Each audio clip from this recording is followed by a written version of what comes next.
ये है गयालाल, 1967 के हरियाणा स्टेट इलेक्शंस में एक जीते हुए इंडिपेंडेंट कैंडिडेट, जिन्होंने पार्टी बदलने का एक रिकॉर्ड सा बना लिया था। 1967 के उस इलेक्शन में कांग्रेस 81 में से 48 सीट जीत जाती है और अपनी सरकार बना लेती है। बट शायद ही इंडिया के किसी इलेक्शंस में इतना ड्रामा हुआ था जितना उस इलेक्शन में हुआ था। 1966 में पंजाब से अलग होने के बाद हरियाणा के फर्स्ट स्टेट इलेक्शंस में 81 विनर कैंडिडेट्स में से 44 ने एक न एक बार दल बदला था। एक ने 5 बार, 2 ने 4 बार, 3 ने 3 बार, 4 ने 2 बार और 34 कैंडिडेट ने एक बार दल बदला था। And guess who was the one with the 5 times? You guessed it right, it was Gayalal.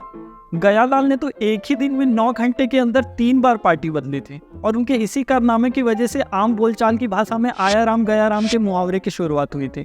और एक पार्टी से दूसरे पार्टी में जाने का जो ये ट्रेंड है वो कोई पुराना नहीं है। हाल ही के दिनों में महाराष्ट्र की एक पॉलिटिकल पार्टी एनसीपी के नेता अजित पवार ने अपनी पार्टी छोड़कर बीजेपी ज्वाइन कर ली और बीजेपी ज्वाइन करते ही उन्हें डिप्टी सीएम बना दिया गया।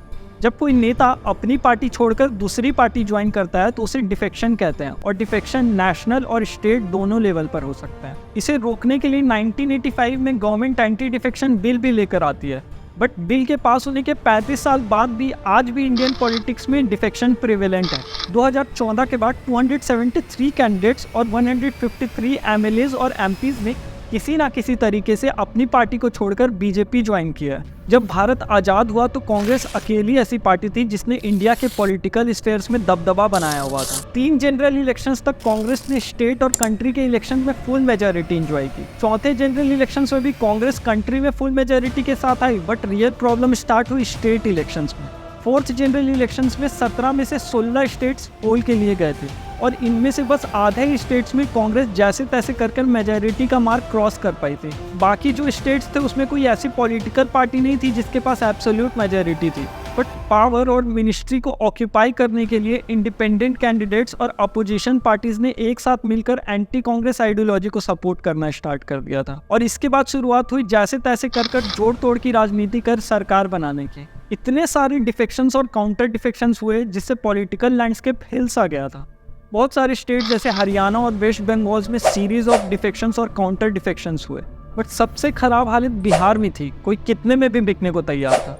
एक रिपोर्ट के अकॉर्डिंग 1967 में 3500 एमएलएज में से 550 एमएलएज ने अपनी पार्टी छोड़कर दूसरी पार्टी ज्वाइन की थी। और फाइनली इतने सारे डिफेक्शंस के बाद हमारी सरकार की नींद खुलती है और इस मुद्दे से निपटने के लिए YB छवन कमेटी का गठन किया जाता है। कमेटी एक एंटी डिफेक्शन लॉ को रिकमेंड करती है जिसे 1973 में एज 32nd अमेंडमेंट और 1979 में एज 48th अमेंडमेंट लोकसभा में डिस्कशन के लिए इंट्रोड्यूस किया गया। बट इमरजेंसी की वजह से उस बिल पर कोई डिस्कशन नहीं हो पाया और उसे वापस ले लिया गया। फाइनली 1984 के इलेक्शंस के बाद 1985 में राजीव गांधी की सरकार के अंडर इसे as a 52nd amendment Lok Sabha में इंट्रोड्यूस किया गया और एट लास्ट कॉन्स्टिट्यूशन के 52nd अमेंडमेंट में एंटी डिफेक्शन लॉ को as a 10th schedule insert किया गया। अगर ये वीडियो आपको पसंद आया और इस वीडियो से आपको वैल्यू मिली तो इस वीडियो को लाइक करें, इस चैनल को सब्सक्राइब करें ताकि मेरी हर वीडियो आप तक पहुंचे।